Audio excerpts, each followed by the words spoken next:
Well, we only have one item of business tonight, which is the lecture by Dr. Liz Curtis. And it's a particular pleasure to welcome Liz down here, because she was the chairman of our Northeast section based in Aberdeen for some time. And as I'm sure all of you know, it's one of the great strengths of the Society that we do have a very strong section based up there. And it's good to see the Society develop into other parts of Scotland as well. Dr. Curtis is a lecturer in education at the University of Aberdeen. She started out as a field and finds archaeologist in Wales and London, and later trained as a teacher.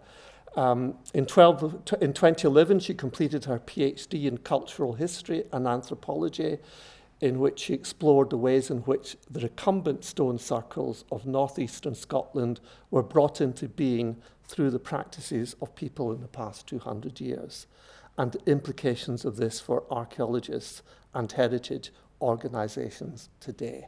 And hence, I think, a lot of the material for tonight's lecture, which has a wonderful title, The Trouble and Inconvenience of Reasoning. Liz.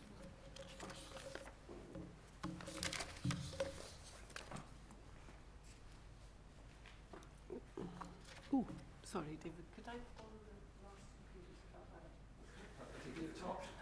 few? Yes, it's taking the visuals from my talk.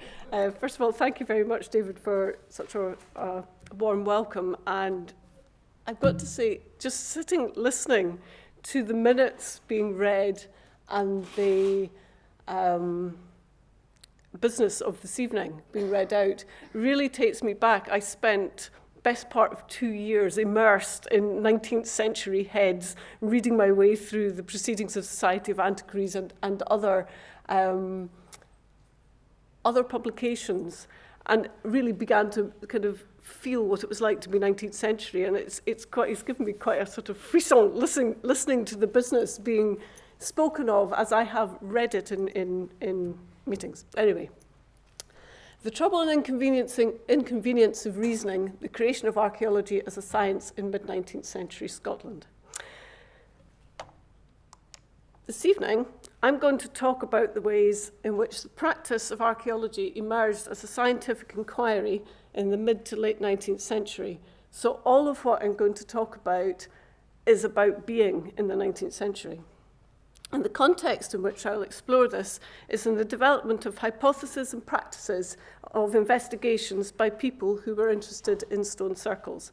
And this is largely because when I started out my project in a completely different life, I used to work for Grampian Region Archaeology Service, and part of my job was to make the Sites and Monuments record available and of interest to teachers and children. And everybody said, you've got to visit stone circles. And that's kind of how my interest started.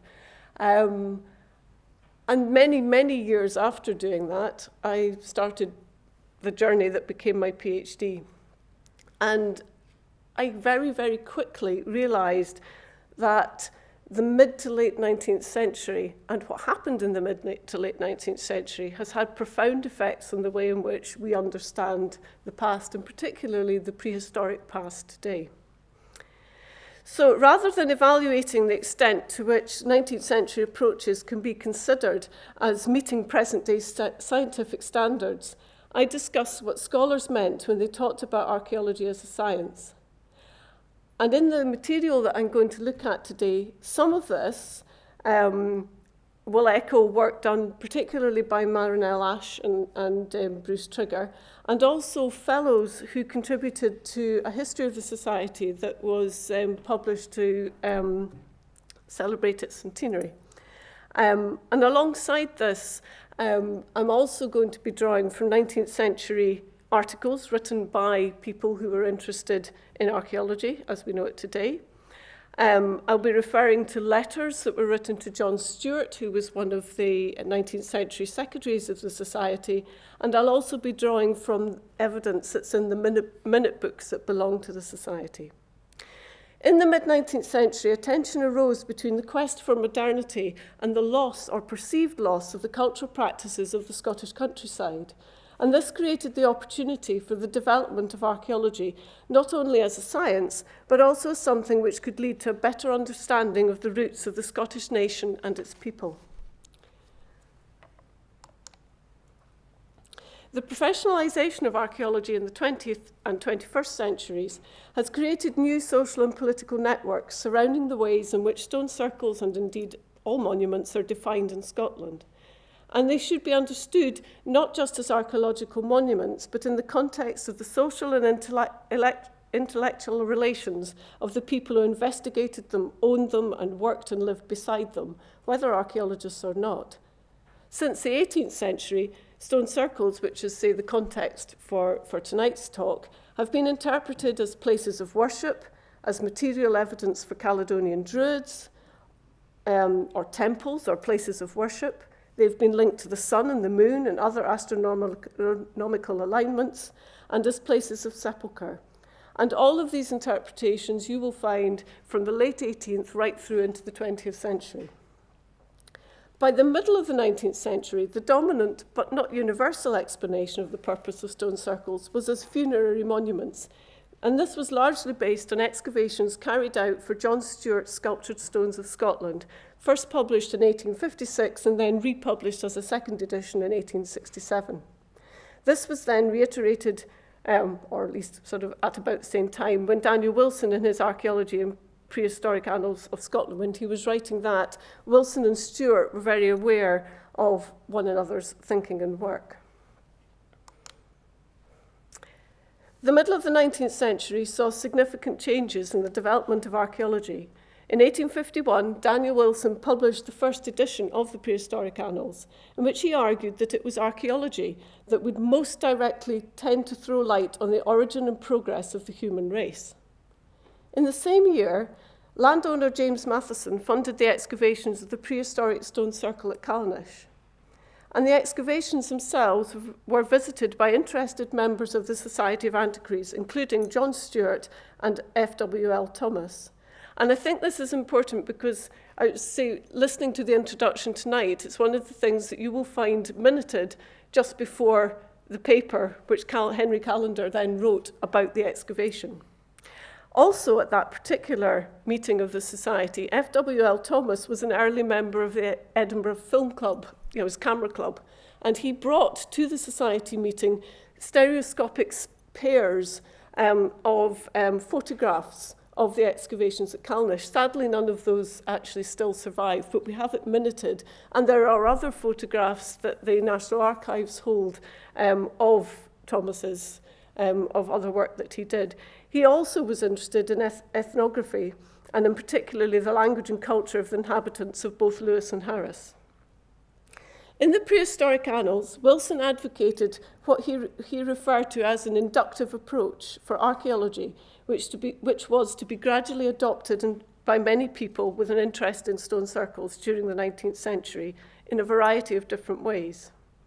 And it's important to note that at the time that Wilson was writing the phrase inductive science, it itself had no single universal meaning. In his study of the contribution which William Whewell, one of the founding members of the British Association for the Advancement of Science, made to the development of science, historian of science Richard Yeo has outlined the range of ways in which the idea of inductive science was understood. The Baconian model of inductive reasoning proposed that theories were formed from factual data and regarded inductive generalizations as summaries of a class of observation. However, what Whewell stressed, and this is important, was the active role of the mind in induction and the importance of creativity, imagination, and speculation. So on one hand, this is the beginnings of when we get these big typological collections. So when you think about the sort of history of the museum in which we're in today, those early collections were based on the idea of getting every single example, so that you got a type series. And we see the beginning of that also happening in field archaeology, which is what I'll be talking about this evening. In terms of the study of stone circles, in some cases, the primary purpose of research was to prove a particular theory for their origin and purpose. In others, it was to complete a record of all prehistoric monuments in a particular area, including stone circles, while in others it was an addendum to a mapping survey of Scotland. A further strand was more ethnographic in character, being linked to a search for the origins of people, and the studies also reflected the broader scientific knowledge and skills of the individuals who collected, recorded, debated, and published their ideas. So this on this slide here is a kind of overview of what was happening roughly, certainly with reference to the work that I've been doing between 1848, and we'll be talking in more detail about F.W.L. Thomas and his surveys at Stennis, right through to the vice presidential address of J.Y. Simpson, so which I'll talk about as I go. This kind of work included the identification, collection, and classification of archaeological monuments as an archaeological specimen, and the analysis and interpretation of finds from excavations, with ideas developed through debate and publication. As J.Y. Simpson argued, this was to be in the place of, and this is what he wrote, a craving after the mysterious, this reprehensible irrationalism that has brought indeed the whole subject of Druidism into modern contempt with many archaeologists, and that's when he was talking about stone circles. Offering a Baconian model of inductive reasoning, Simpson suggested that the answers, if ever obtained, will be obtained by no kind of magic except the magic of accumulated observations and strict, stern facts, by no necromancy except the necromancy of the cautious combination, comparison, and generalization of these facts. However, not everyone agreed, and the work that was carried out by those investigating stone circles was not everyone agreed, however, that the work was scientific, or that the study of the past could be approached in a scientific manner. Even as late as 1870, the UK government could still argue, in a letter to John Stewart as secretary to the Society of Antiquaries, that archaeology can scarcely be considered a science in itself. So this was a huge issue for the people who were trying to make what we would now recognize as a scientific and systematic discipline.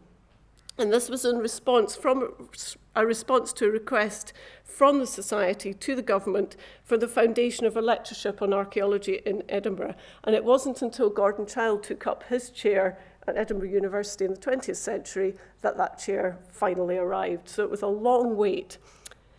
There are a number of publications that can be considered as key texts in a discussion of 19th century scientific approaches to stone circles in Scotland. And they are the Archaeology and Prehistoric Annals of Scotland by Wilson, John Stewart's Sculptured Stone of Scotland, Forbes Leslie's The Early Races of Scotland, which is largely ethnography and folklore, J.Y. Simpson's Presidential Address, and J.Y. Simpson's Presidential Address. Both Wilson and Simpson set out to present a systematic classification and interpretation of archaeology of Scotland, whereas Stewart and Forbes Leslie discussed stone circles as part of a more narrowly focused studies. So when you're looking between major publications and the individual papers that were presented to the Society, you see some people who are either working within their very close geographical area or they have very specific interests.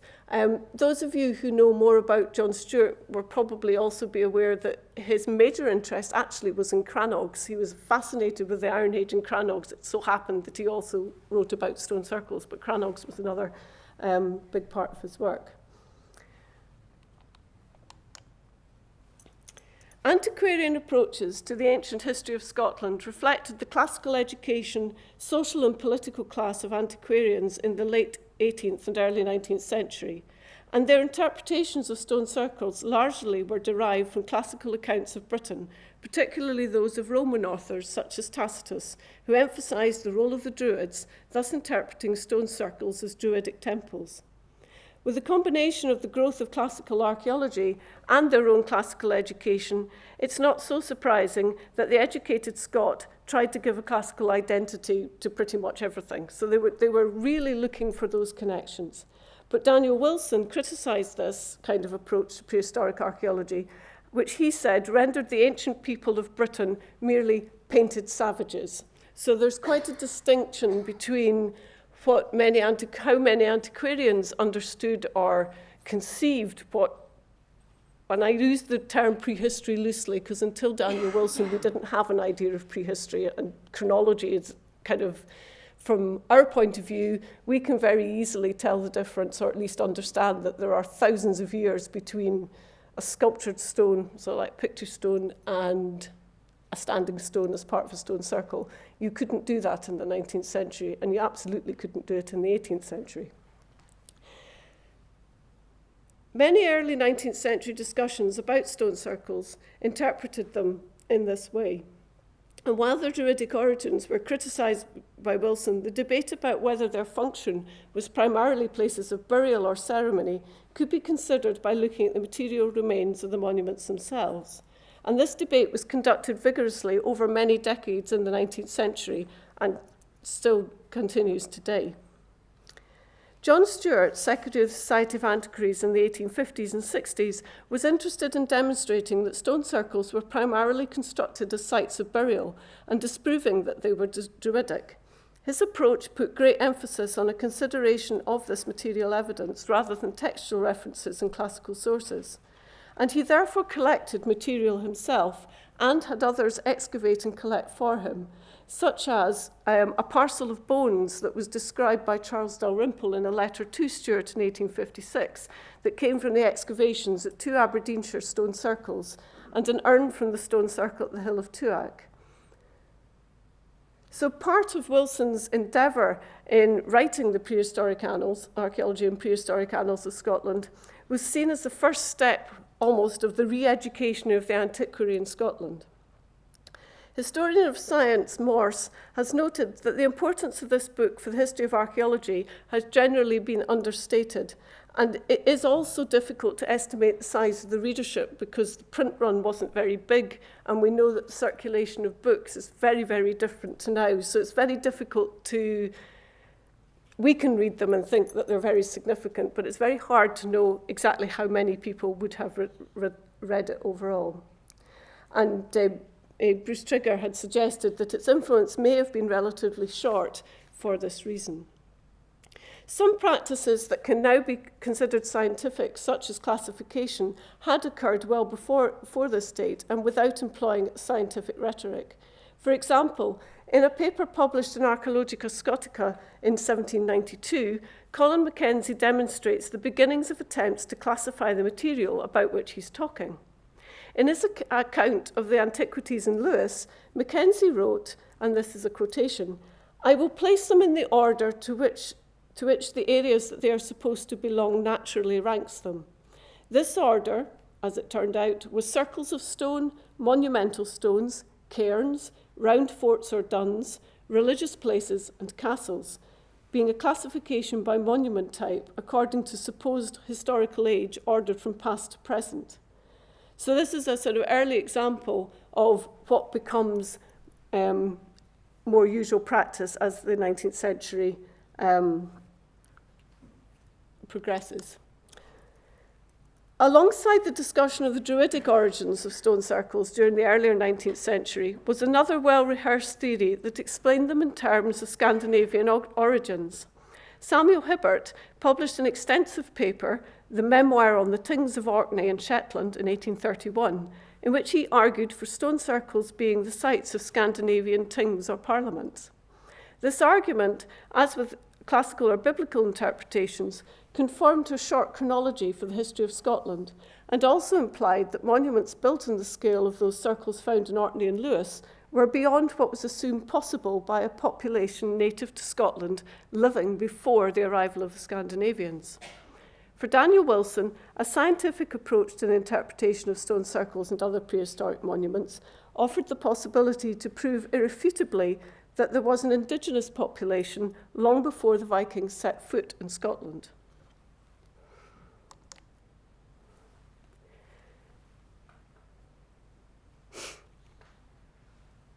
The use of classical and other literature was also developing within a scientific approach and offered another sibling discipline for archaeology. Speaking in 1859, Simpson argued that language, thus considered, is one of the most enduring monuments and one of the most valuable aids towards attaining a knowledge of the prehistoric periods of antiquity. He also cited the important role of comparative philology as a means by which stone circles could be understood, asking questions such as, and this is quotes from Simpson, by whom and for what purpose or purposes were the megalithic circles at Stennis, Callanish, Lees, Acknaclach, Cricky, Kennethmont, Midmar, Dice, and others reared? He couldn't answer it, but he asked the question. Just as archaeology aimed to replace antiquarianism, philology, as the study of comparative and historical linguistics, challenged previous approaches to the use of classical and other texts in the interpretation of the past. It is thus clear that the scientific approach extended beyond the role of natural sciences to an interest in the collecting of folklore and the development of philology and ethnology as scientific disciplines. As part of his work for the Prehistoric Annals of Scotland, Wilson analysed a set of 39 skulls from the collection of the Society of Antiquaries of Scotland, which had all come from excavations of prehistoric cairns in various parts of Scotland. At its 1850 meeting in Edinburgh, the British Association for the Advancements of Science acceded to a request from ethnographers that ethnology, and in this case ethnology relating to the study of skulls and crania, should be accepted by the association as a science. At the same meeting, Wilson presented his inquiry into the evidence of the existence of primitive races in Scotland prior to the Celtic, in which he presented the findings from this study. And what he claimed to have found from looking at these prehistoric kists, that he could distinguish between a primitive Scottish race and the earliest Scandinavian race. Morse, the historian who I previously mentioned, has highlighted the significance of Wilson's cranial studies to the wider debate regarding the early races of Britain, arguing that by attributing the building of Stone Age monuments to the Allophilian race, Wilson was able to decouple the Druids and the Celts. And then in the preface to his Prehistoric Annals, which were published the following year, Wilson expressed his disappointment that the British Association had decided to exclude archaeology at the same meeting, noting that they made no provision for the encouragement of those investigations which almost directly tend to throw light on the origin and progress of the human race. So as you can see, it's a really difficult, long journey to persuade other people within the scientific community that the changes from antiquarianism and the systematic collecting that's beginning to come on stream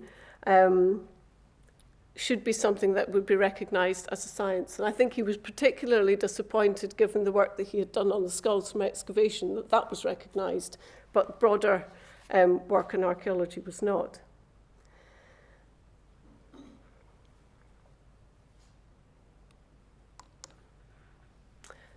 This next section is really looking a bit about thinking about how knowledge moves around. And it's quite an important thing to think about. Earlier, I was just mentioning the fact that it's very hard to know what size readership anything gets. And there are some really nice examples from John Stewart's letters. When I started my research, I was working in the archives for the Society of Antiquaries.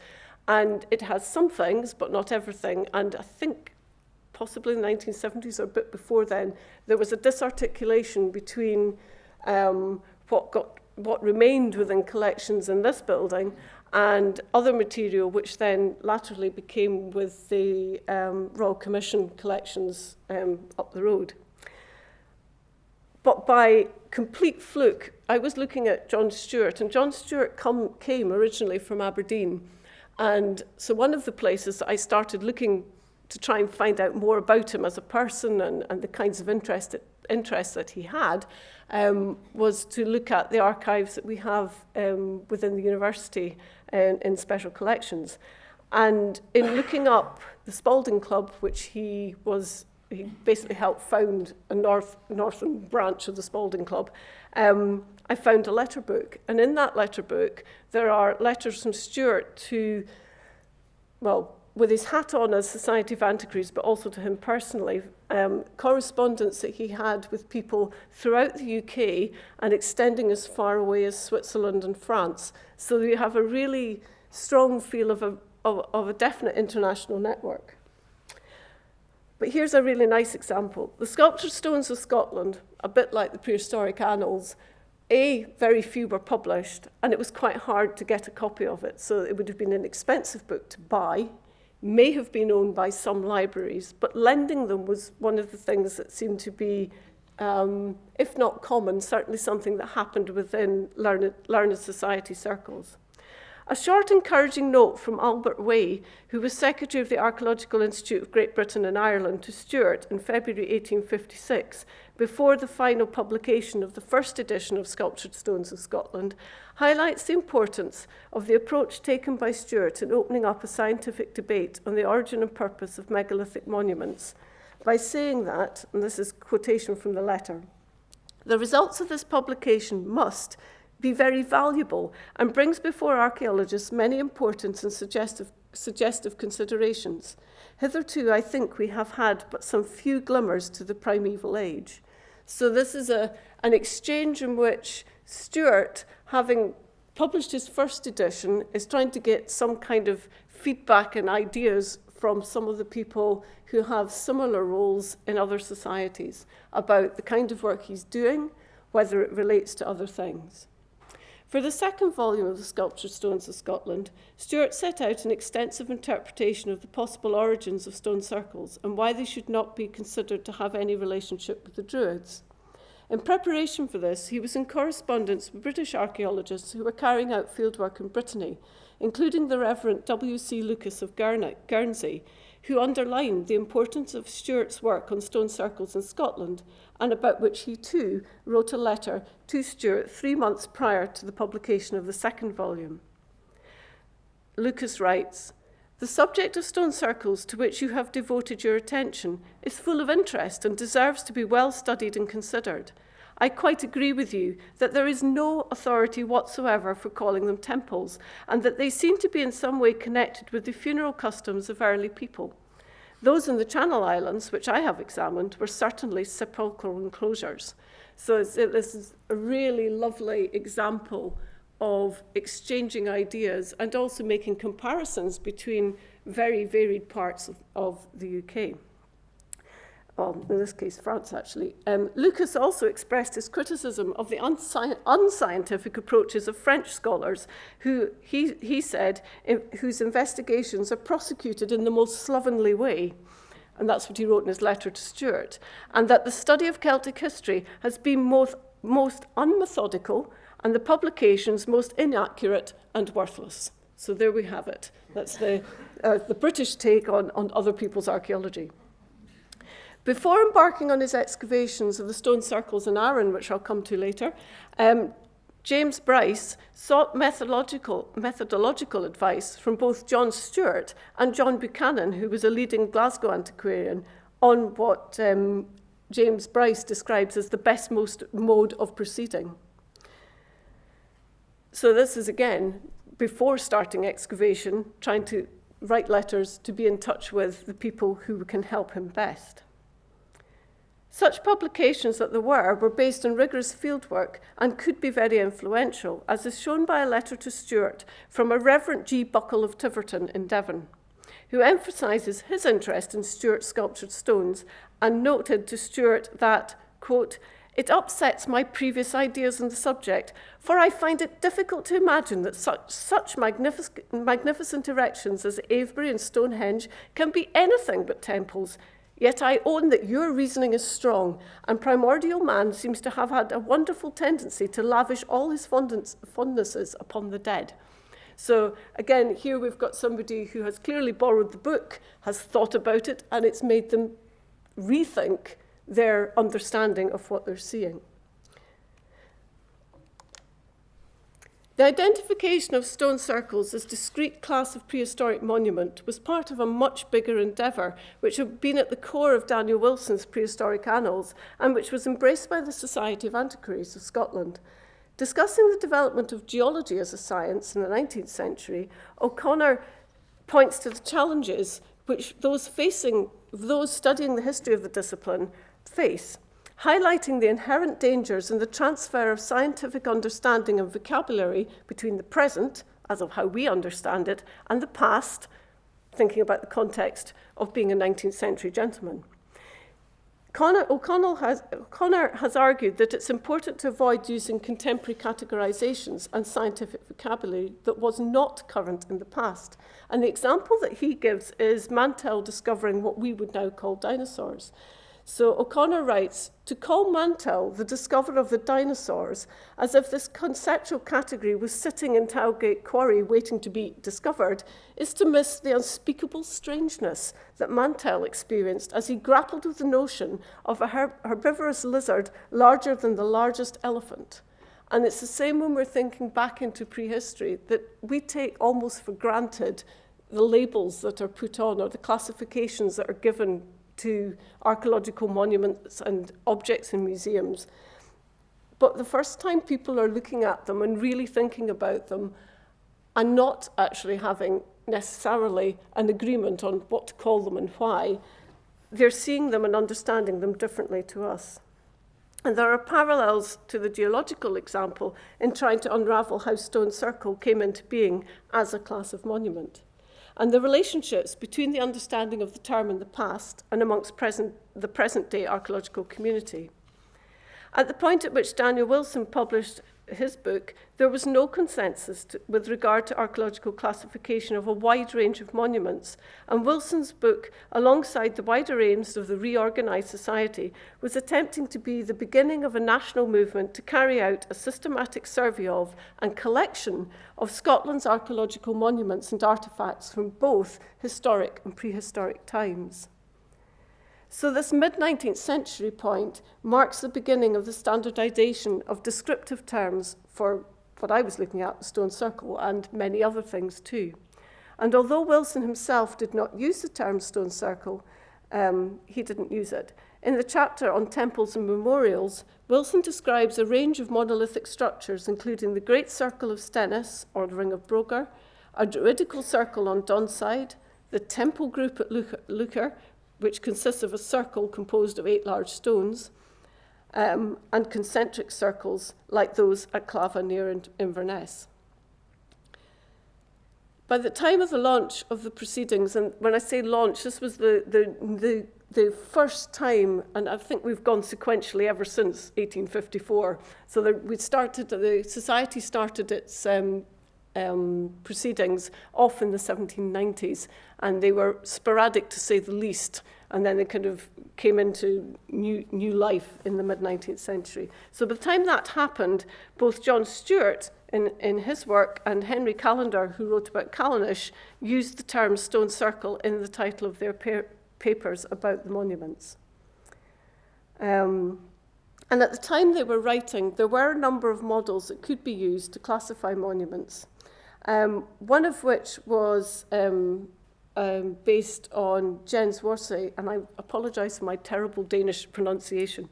And the book that he produced, he was a Danish archaeologist who did come and visit the Society of Antiquaries, and he was very important because along with Thomson, he was one of the early people who set up and classified the objects in the museum, in the Royal Museum in Copenhagen.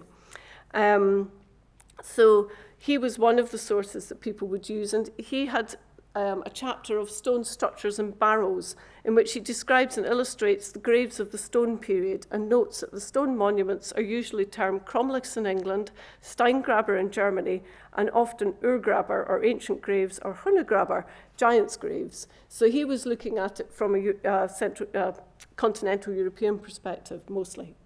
In 1847, the Archaeological Index you can see here by James Young Ackerman was published, and his more or less spoke to the kinds of monuments that you would probably expect to see within the British Isles. So this is where we see a range of things that are broadly seen as things of this Celtic period, and they would include barrows and menhirs and dolmens and caves and stones, as well as forts and camps.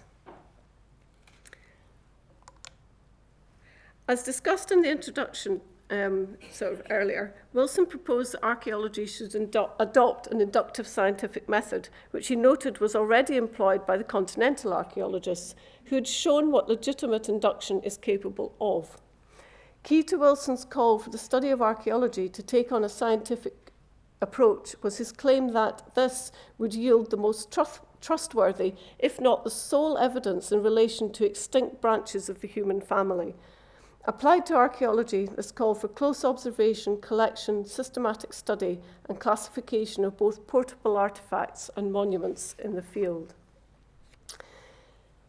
Marinell Ash has commented on the long-standing relationship between the Society of Antiquaries of Scotland and Scandinavian archaeologists and historians, and she noted that formal relations were opened between the Society of Antiquaries and the Royal Society of Northern Antiquities as early as 1829. And the book that I'd been referring to earlier, The Primeval Antiquities of Denmark, was translated into German in 1845 and in English in 1849. So the English edition came out quite not very long before Daniel Wilson's book came out. Wilson's knowledge of the Danish system was based on these publications, but also personal contacts and correspondence. And the close relationships that developed between Worsay and the Society of Antiquaries, and thus Wilson, was shown during Worsay's visit to Scotland, where he was proposed as a corresponding member of the Society in that year. And subsequently, they exchanged a few duplicate articles belonging to the Society for others of a similar description in the Royal Museum. So somewhere in the museum here, you will have some replica Celtic objects from the Danish collection, and they have some replicas. And indeed, there are still replica swords that are doing the rounds around Scotland in various museums, including the University Museum in Aberdeen.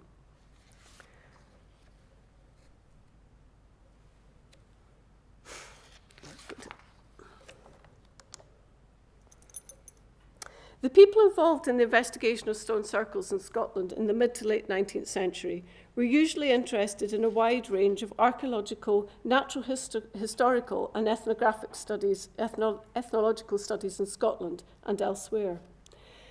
Not only did these allied disciplines offer additional analytical tools for the study of prehistory and stone circles, but they also offered a model of archaeology as a science.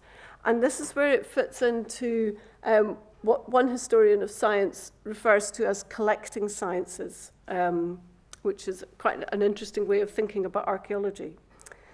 For example, in his vice presidential address to the Society, Simpson suggested that the associated disciplines of geology, ethnology, anatomy, chemistry, and comparative philology were all important partners for archaeology. He explicitly set out the relationship between the newly developing science of archaeology and these other related scientific disciplines. He wrote, "The modes of investigating these two allied and almost contiguous sciences, geology and archaeology, are the same in principle, however much the two sciences themselves may differ in detail."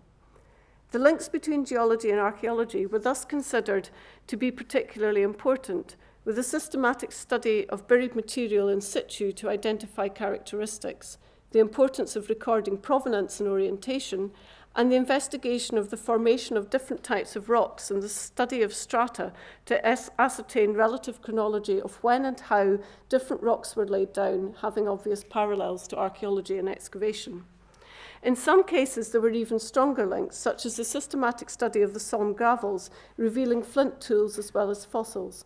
Within Scotland, noted geologists such as James Bryce also contributed to archaeological researches, further emphasising the link between the two developing disciplines. Historian of science Kohler has examined collecting sciences, including archaeology, that dealt with material objects that are found or gathered in the field that must possess a documented provenance and remain intact to have scientific value, and that are stored and maintained permanently. According to him, all collecting sciences have two components: field survey, that is finding and recording where specimens are to be found to establish provenance, and collecting samples for further study as a type collection in the laboratory, museum, or a local society. he argued that no less necessary are strategies of designing and assembling collections to serve some definite scientific purpose, methods of ordering and classifying objects for ready retrieval or public display, and the arts of preserving and curating that make collections of fragile objects permanent. And this resonates absolutely with Simpson's remarks of the early 1860s, in which he says, archaeology carefully collects, arranges, and generalizes. So that, I think, is a really important thing. And the other feature which all of these collecting sciences have in common is that it's not always practical to bring back the physical examples in their entirety, and instead having to bring back a sample from the site.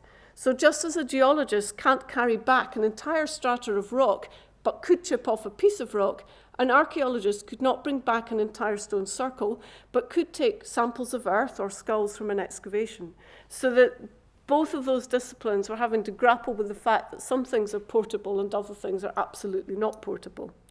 And the major problem for those studying stone circles was also addressed through the development of archaeological plans and views of sites.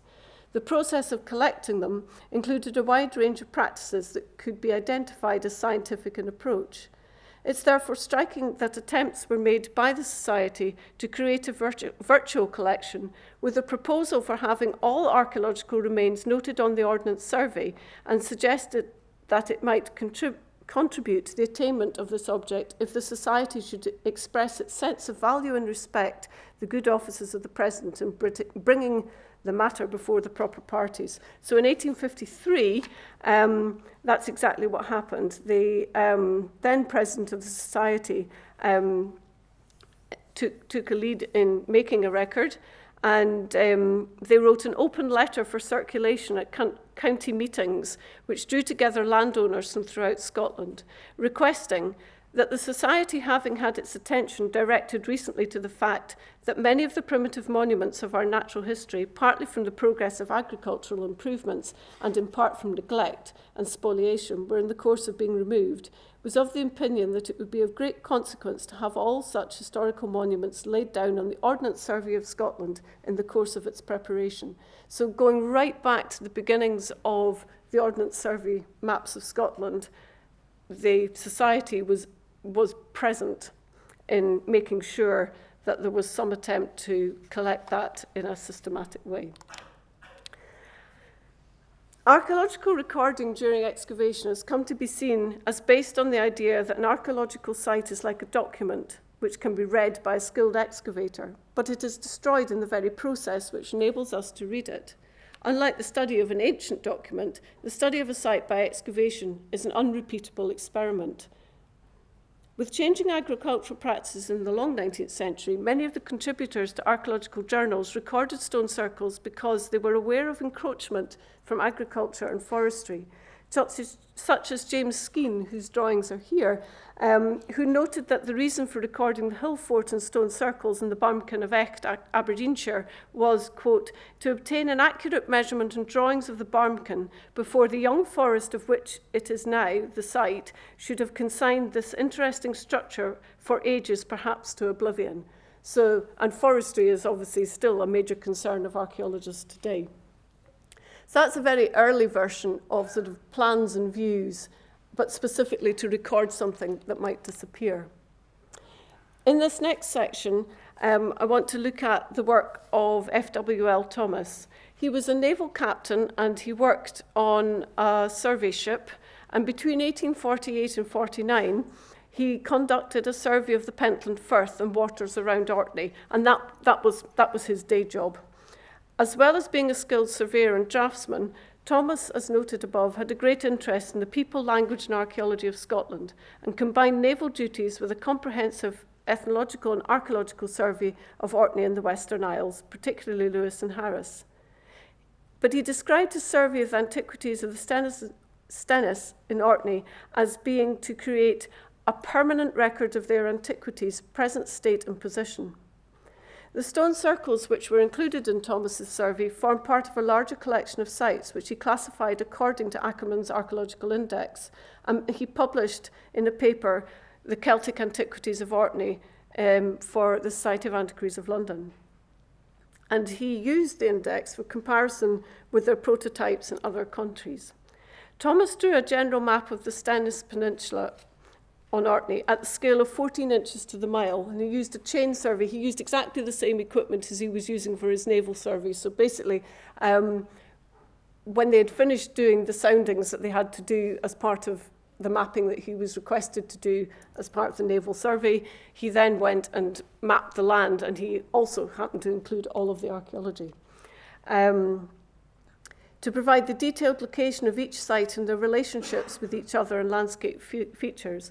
As a trained and experienced surveyor, numerical measurement constituted an important part of gathering evidence, so his description of the stone circles at both Stennis and Brogar includes tables of the measurements of dimensions of the circles at their widest and narrowest points, of their height, breadth and thickness of individual stones. And these were accompanied by detailed plans, as you can see here. He depicts himself as battling through the elements to undertake his scientific survey. Describing his survey in Orkney, he wrote, "After a long ride, there was first to lay out the surveying poles, then shoulder my theodolite and march from station to station through the worst melting snow that I have ever remembered to have felt, often being obliged to leave my instrument and run for a quarter of a mile to gain a little warmth by the exertion."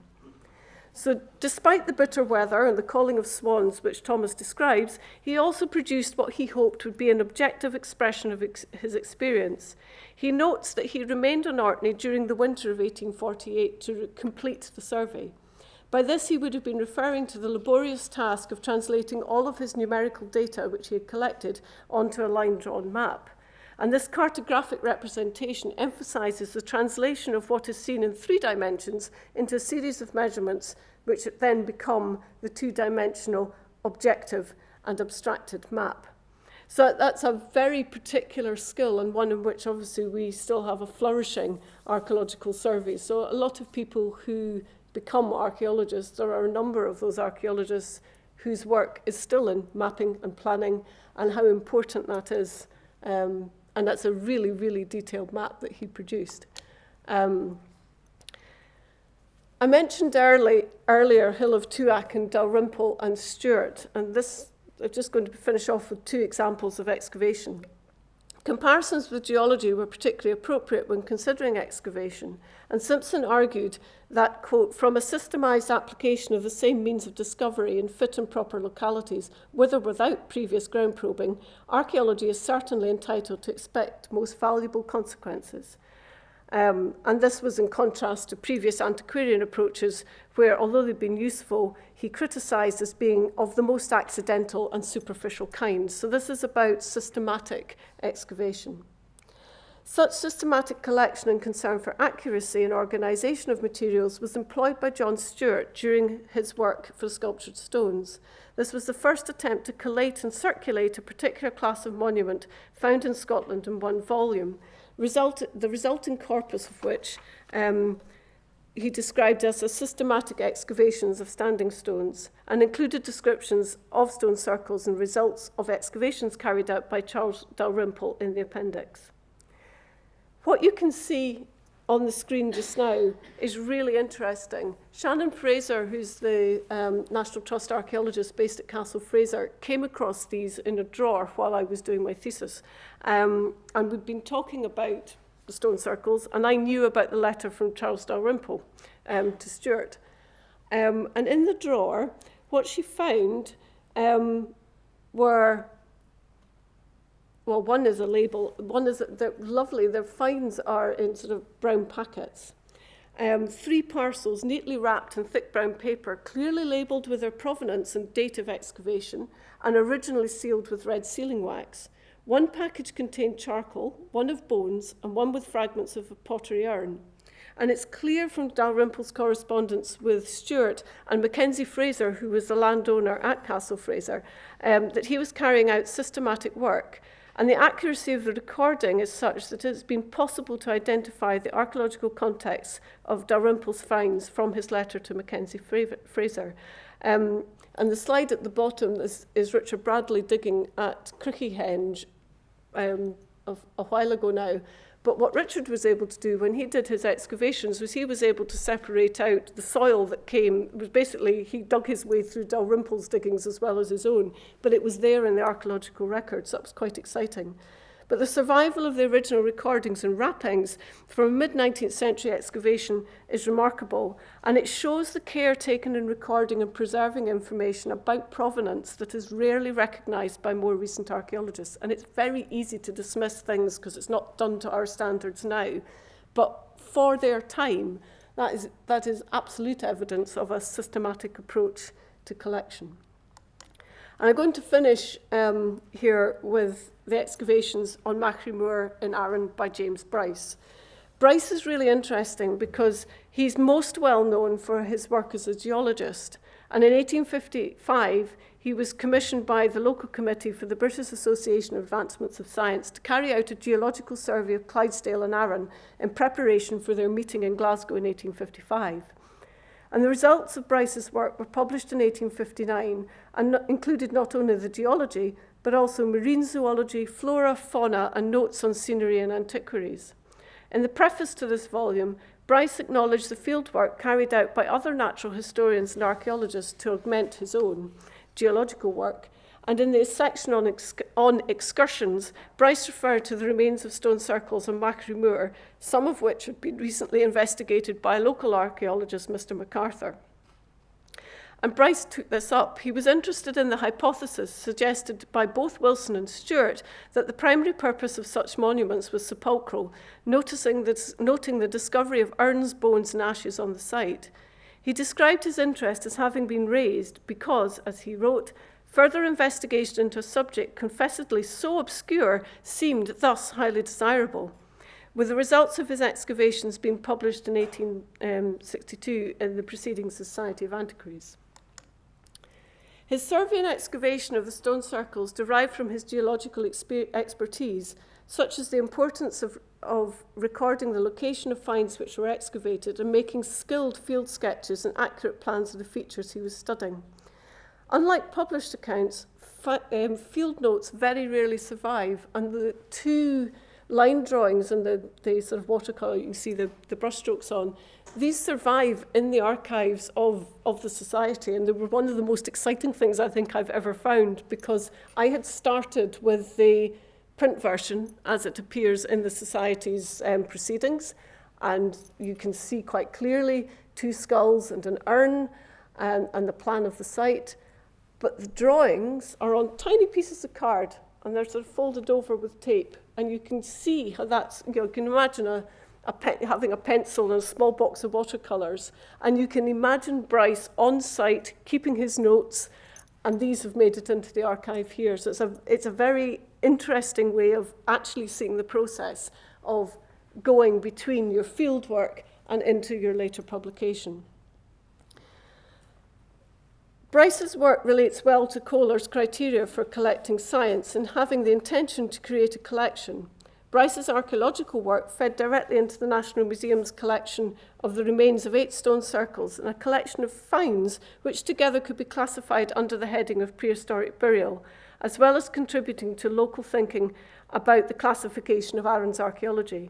He followed a scientific approach in stating a hypothesis for the excavation, that the stone circles were principally places of burial, and by making a clear distinction between the description of the site, the methods he used, and the finds, and ultimately his analysis.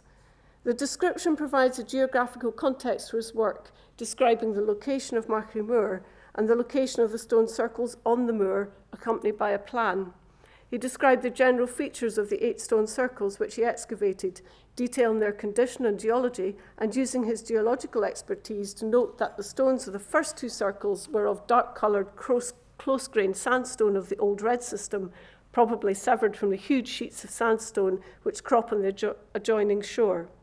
He estimated the weight of the largest stone was around 10 tons, leading him to wonder how people move stones of this size over, quote, rough country.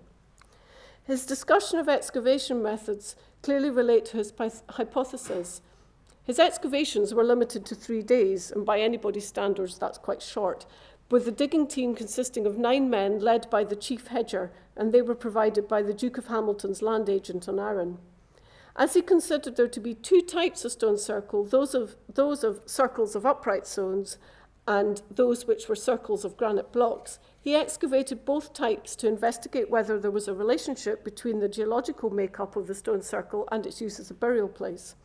His method normally consisted of establishing the centre of the circle by measurement, excavating a large pit at that point to look for a burial kist, and then to continue searching for kists towards the edge of the circle. Although confident of his hypothesis, the discovery of a burial kist during the excavation of the first stone circle was nonetheless exciting, with Bryce writing that, quote, "When at the depth of 2 feet from the surface, a large slab became visible in its full dimensions, thus interest was bound to the highest pitch, and even the least enthusiastic being strongly excited." So you can imagine all the terribly bored hedgers being made to dig holes, but suddenly they might have something interesting to look at. As noted earlier, his expertise as a geologist led him to carefully record the dimensions and shapes and locations of everything that he found, and most importantly, the stratigraphical position of urns and fragments of finds, as well as detailed drawings. He also involved scientists from other disciplines in the analysis of his finds, acknowledging the work carried out by Dr. Stephen McAdam, lecturer in chemistry, who analysed the metal objects, Dr. Thomas Anderson, I've got two chemists there, in the University of Glasgow, who analysed the black earth of the urns, which he found to contain a large number of fragments of bone, and provided a table of the composition of the sample, which you can see here. And also Dr. Alan Thompson, Professor of Anatomy, who analysed the human and animal bones, and this was published in full.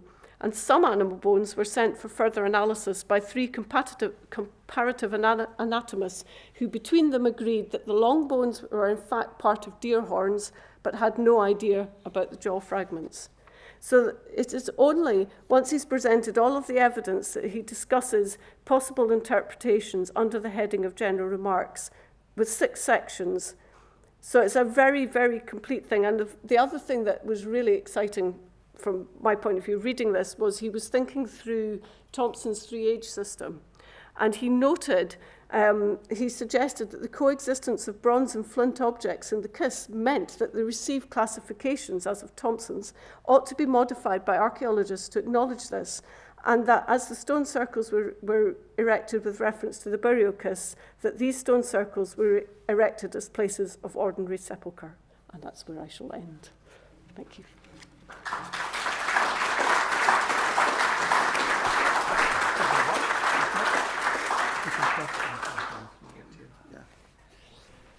Thank you very much indeed, Liz, for that fascinating talk.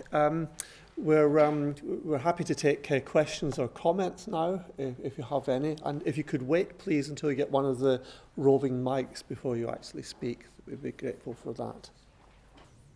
Where, is it at Aberdeen that you're the PhD thesis you did that this is based on? Is that where? Yes, I did my PhD in Aberdeen.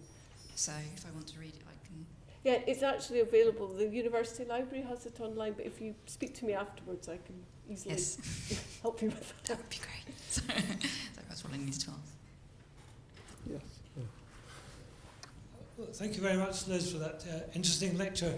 I wonder if you can explore with us a little more one of the things you said early on, which was that by the 1870s, so in the lee of all the experimentation with archaeology as a science that you've been mentioning today, the Society was writing to the government to fund a lectureship in archaeology.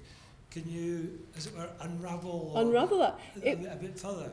Well, part of it came out from Wilson.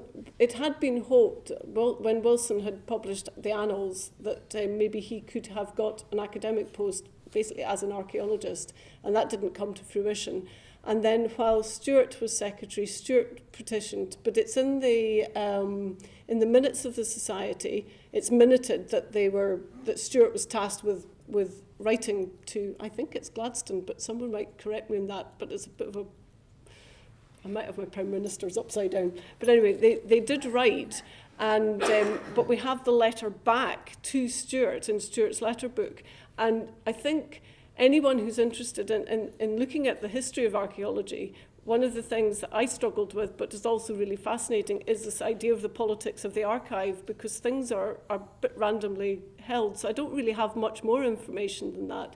But I think it does, they were pushing the British Society for the Advancement of Science. So obviously every time those meetings came up, and members such as Wilson and Stewart, and there were others as well, who wanted to have science, wanted to have archaeology.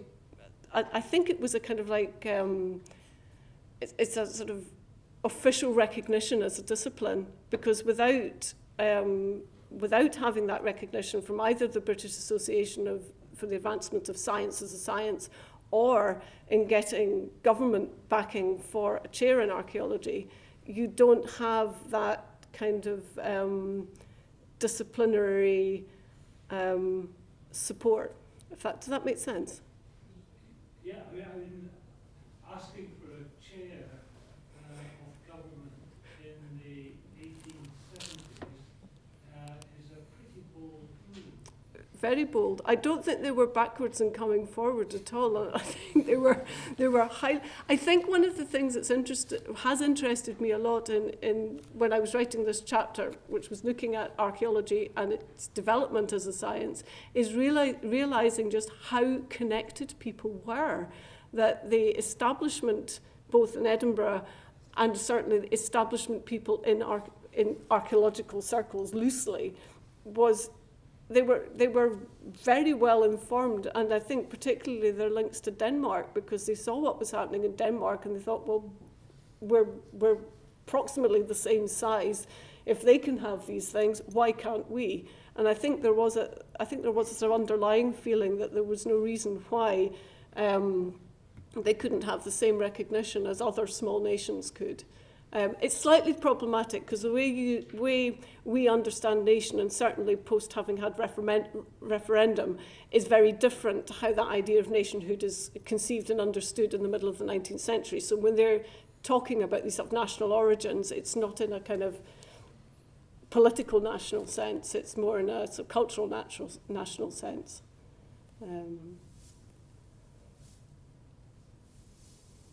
If I could be allowed one codicil to that, it's you instantly made the jump to child and the 1920s. Of course, there are two intermediate steps, and of course, the first lectureship in prehistoric archaeology in Edinburgh is founded by Robert Munro just over 100 years ago, 1911. And that's in the Faculty of Science. Yeah. It was originally in the Faculty of Science.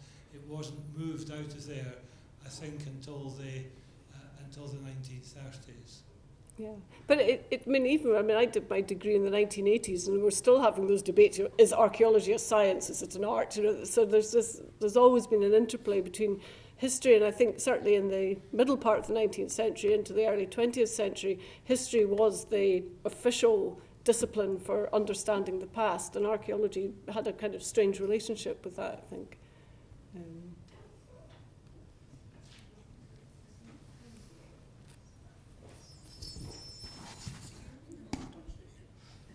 Thank you very much. Is it possible to see that same kind of skepticism about the kind of the old ideas of antiquarianism being replaced by a more scientific approach? Does that spread quickly or slowly into other forms of literature, popular literature, the press, novels, that kind of thing? Interesting thing with the press at this period is that if one of the things I did look at were both, because I was interested in what was happening in and around Aberdeen, was reading back versions of the Press and Journal. So when the British Association for Advancement of Science came, they certainly advertised, they would publish synopses of what people were talking about. So Wilson's work would have been available through newspapers if that interested you. And it is actually a very difficult thing to really get a clear idea of who knew what and how, but certainly newspapers are very important. And then I think a bit later on, really from the 1870s, you also get 1870s and 1880s, you get the development of very active local field clubs, which are doing something slightly different again, because the membership of the Society of Antiquaries is quite elite. But the field clubs are not. The field clubs are the beginnings of popular archaeology and the local archaeology clubs, societies that we would recognise now. But a lot of them were mixed, so it wasn't just an archaeology club, it would tend to be a natural history and archaeology club. So it was field in its broadest sense, so that you would be out there and in it, looking at everything that was in the field, not just the archaeological monuments. And it was one of there's a really lovely address. I think I might be digressing from your question, so I apologise.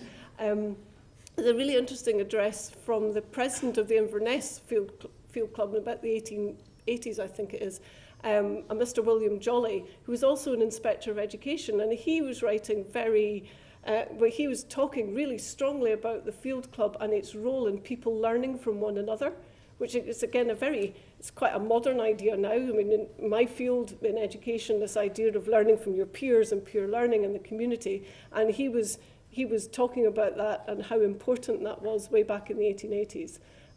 So that's really when things took off a lot more, and you got a lot more access to circulated publications, because local societies had their own libraries.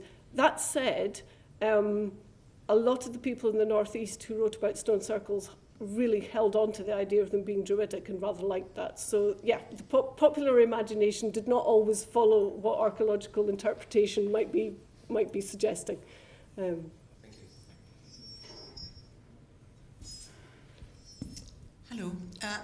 It's 20 years since I was working on archaeology in Arran, so I've maybe got all my details completely wrong, but I understand there are two Bryces, one of whom was a surgeon, and he had either a very scientific interest in, or a bee in his bonnet about, long skulls and short skulls. And I wonder whether this was an example of somebody testing a hypothesis, or whether it was somebody being hidebound by a hypothesis. I think that is very difficult to tell, because James Bryce, this particular Bryce, doesn't talk about that, but he was, I would imagine from the work that he's done in geology that he was doing at the same time, my feeling would be that he would be less hidebound and more interested in what was coming out from the analysis. Because he worked with the professor of anatomy at Glasgow University. But at the moment, it's interesting because his son is also James Bryce, so they're quite difficult. Right.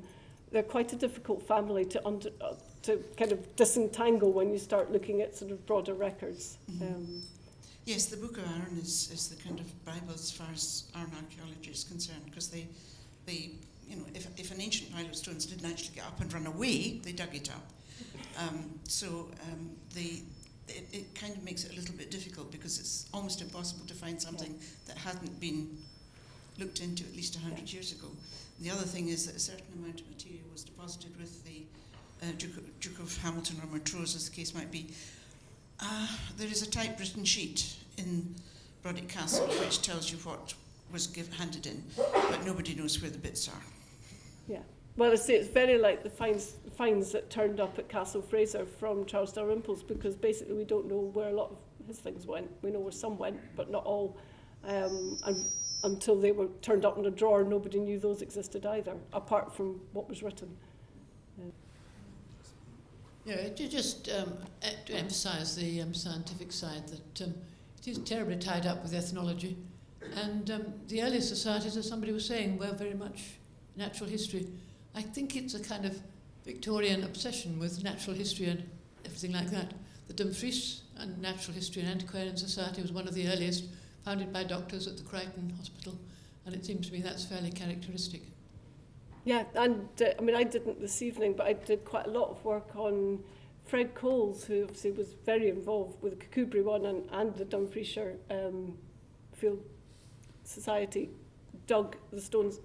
surveyed pretty much all the stone circles he could find in the northeast of Scotland between about 1898 and 1906, which is another hour and a half on its own. But I mean, yeah, and I think that experience for him made a huge impact on the work that he did.